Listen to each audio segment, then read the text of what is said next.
Good morning, good afternoon, good evening mga kapartner! Welcome sa panibagong episode ng Kapartner Podcast. Alright, so ngayong araw, makakasama natin ang isa sa ating kapartner, dealer na si Sir Philip Borleo of PMB Cars Exchange. So palakpakan naman natin Sir Philip. Hello mga kapartner, ako si Philip Borleo ng PMB Car Exchange. Ayan. So, nandito siya para ibahagi ang kanyang kwento, karanasan, at expert tips na siguradong makakatulong sa ating mga kapartner. Kamusta, Sir Philip? Okay naman, nandito tayo ngayon sa podcast ni Global Dominion. Ayan. So, Sir Philip, by the way, thank you sa pagpunta nyo dito sa aming head office, no? Balita ko, nasta ka sa traffic. Yeah, matraffic nga. So, yun, kaya medyo late. Medyo late talagang traffic talaga dito. No? So anyway, lahat ng mga ini-invite namin dito, Sir Philip, sa podcast namin, required dumaan sa Fast Talk. So are you ready? Ready! Ay, ready to Sir Philip. So Sir Philip, hard work or smart work? Smart work. Coffee or tea? Coffee. Coffee. Incentive trip or incentive tipid? Incentive trip. Wow, incentive trip. One fail or one more try? One more try. One more try. Yeah. Sedan or SUV? SUV. Okay. Full tank or full wallet? Full wallet. Full wallet. Full wallet. Sana. Oh, full wallet. Yes. No. First big, pinaghirapan mo? Sariling kotse. Yun, nakapag-invest na sa sariling kotse. And dumami yung dealership natin. Wow. Yun yung mga na-invest natin. Tsaka If you don't mind, sir, ilan ang kotse mo ngayon? Right now, ang inventory is nasa 60 plus units 60 plus. And growing. Yan. Tatlo na rin yung dealership natin. As we, yun nga, nag-e-expand tayo na nag-e-expand. Siyempre, to the help of Global Dominion sa mabilis na proseso. Ngayon, kaya kapartner mo talaga sa pag-angat. Wow, thank you, Sir Philip. Global Dominion in one word. Pwede pala. Pwede pala. Palakpakan. Ayan. Thank you, Sir Philip. Actually, marami kaming mga katanungan na gusto kong itanong, no? Para lalong ma-motivate or ma-inspire yung ating mga viewers dito sa ating podcast.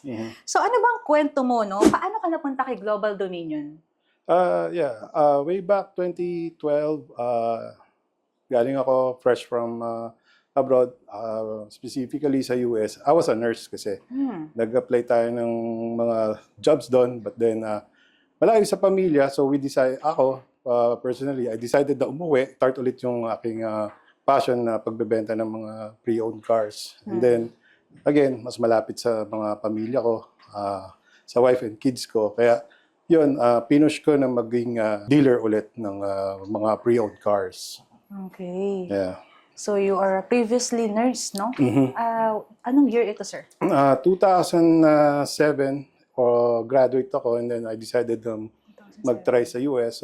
But then 2012, nag-decide naman ako umuwi para to go back dito sa pag-aano ng pre-owned cars. So, paano mo nakilala si Global Dominion? Sino ang naghikayat sa'yo, no?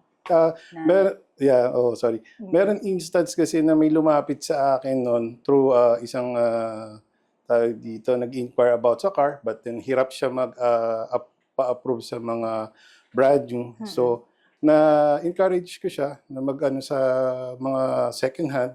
Fortunately, may nalapitan tayo na from Global Dominion. That was, parang by accident lang din. Nakita ko sila sa parang newspaper ads yata. Ads. And then, in just one day, nakumpleto ni borrower yung requirements. That same day, na-approve siya. So, siguro it was very fortunate dun kay borrower na nagkaroon siya ng chance na meron palang pwedeng mag-assist sa kanya via financing. Pwede pala kay Global Dominion. Sir Philip, no, ano yung pinakamadalas mong struggle?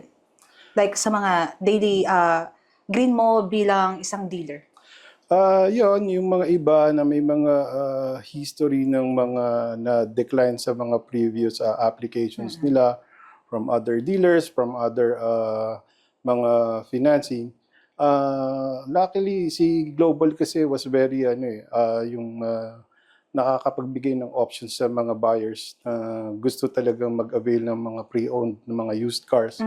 Yun, nagawa ng paraan yung iba, it's because naging masinop sila mga account officer to help the Yes. client na magkaroon ng submission ng documents na yung pasok lang sa budget nila yung Yes, approval. aha. So, doon nag-start talaga yung relationship with Global Dominion.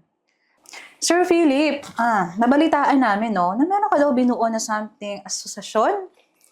Yeah, that was during the pandemic. Okay. Oo, kami, mga dealers, with the help din ng mga ibang mga matatagal na sa industriya ng pagbabuy and sell, nakita namin yung problema with the other starting dealers, especially din sa mga bidding with the other banks.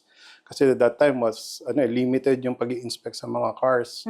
So kami, yung medyo matagal na sa industriya, binigay namin yung opportunity na mag-avail sila ng namin, parang magkuha sila ng mga business permit. Business permits. Yeah, pinag-submit namin sila, and then lahat ng possible requirements na maging member namin, binigay namin yon para in the event na magkaroon kami ulit ng bidding, hindi na sila mahihirapan na kumuha ng mga units coming from the banks.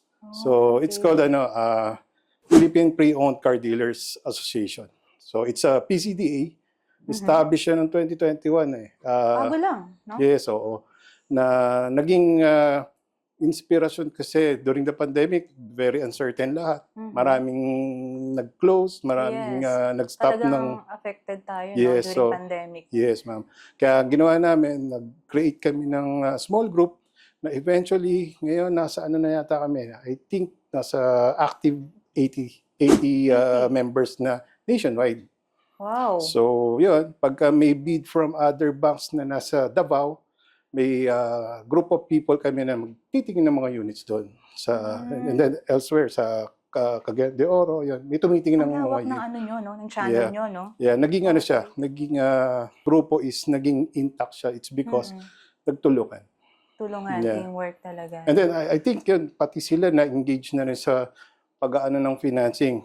Well, of course, sa Global Dominion, Sa yung Global Dominion. majority is on Global Dominion. Yes, ang Yeah. kwentong pag-angat, sir. Yeah. Ayan. So, sir, anong mindset or habit ang tumutulong sa'yo, no, para ma-overcome mo yung lahat ng mga challenges na to? Siguro yun lang eh. Kailangan mo lang talagang aralin din yung ganitong business talaga, yung mga dapat hingin mo sa mga potential na buyers, yun. Yung due diligence lang ng pag-check din para less time dun sa mga AO na pagka nag-submit ka ng requirements. Siguro, lang, yung maging transparent lang din si buyer, sa dealer, and then si dealer to the financing partner na Global Dominion. So, ang mga struggles mo talaga more on process. Tama ba?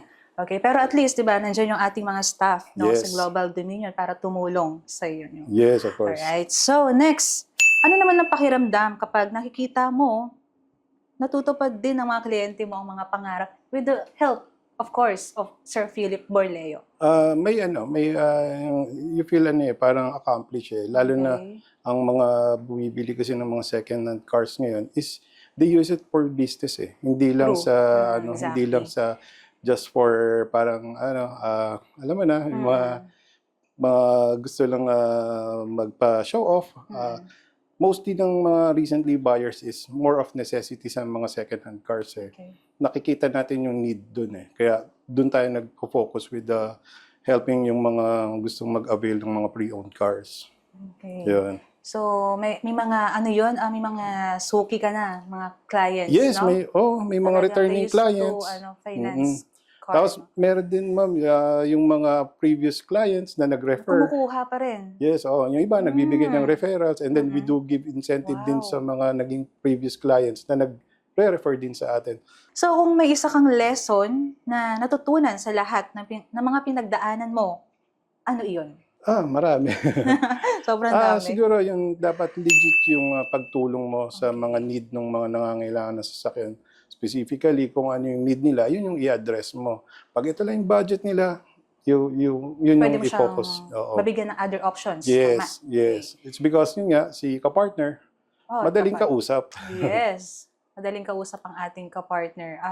Do you have any other, any lessons, no? Aside dun sa, nasa-satisfy mo yung mga clients mo? Yeah, siguro yung with this kind of business kasi dapat hahanapin mo yung reliable ka-partner. Specifically, yung need ng mga buyer is ma-address ni financing with regards naman sa sa mga second hand. Siguro I can say na one of the established na financing partner is si Global Dominion. Global Dominion talaga ang kapartner natin sa pag-angat. So, palakpakan natin ulit si Sir Philip. So, Sir Philip, hingang malalim. Mukhang kinakabahan si Sir Philip, no, mga Medyo kapartner? Di sanay. Okay. So, ayun na nga, no? So, ano ba ang hashtag? Pwede pala story ng isang Sir Philip Borleo. Hashtag pwede pala.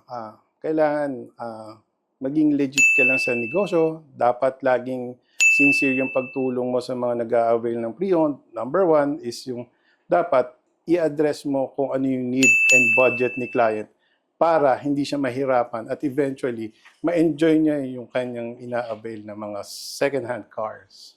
So magsipag ka lang with a partnership kay Global Dominion. Hashtag pwede ka makapag-travel. Sa mga nangangarap na gusto mag-buy and sell business, ang kapartner natin na si Global Dominion is very willing to help sa ating negosyong pagbebenta ng mga pre-owned cars. So, ayun. So, Sir Philip Borleo, nako, maraming salamat po, no, sa muling Thank you. pagbisita nyo rito. Thank you. At talagang marami kang na-inspired, no, at na-motivate na ating mga kapartner audience dito sa ating podcast. Muli, ako nga pala ang inyong kapartner Glo at ito ang ating kapartner podcast season 2. Bye!